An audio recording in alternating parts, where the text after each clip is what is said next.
விக்கிரவாண்டியில் நடத்தினார். கிட்டத்தட்ட ஒரு 5-6 லட்சம் பேருக்கு மேலே, லட்சக்கணக்கான பேர் கூடின பெரிய மாநாடு.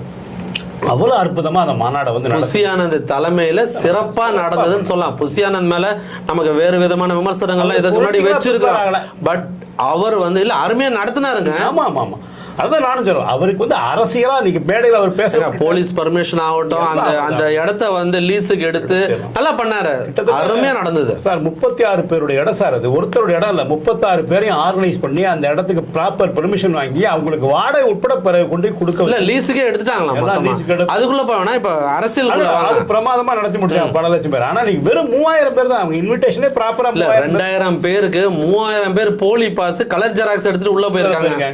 இந்த அரேஞ்ச்மெண்ட் டோட்டலா ஃபெயிலியர் சார். இது எல்லாம் எங்க வருது? நீங்க அர்ஜுன் ரெட்டின்னு, அர்ஜுன் ஆதவ் அர்ஜுனா, அவர் எப்படிங்க நல்ல பயங்கரமான ஒர்க்கரா சார்? அவர் ஒரு என்னை கேட்டா டம்மி பீஸ்ன்னு சொன்னா கொஞ்சம் தப்பான வார்த்தையா போயிடும். பட் கிட்டத்தட்ட டம்மி பீஸ்னே சொல்லலாம்.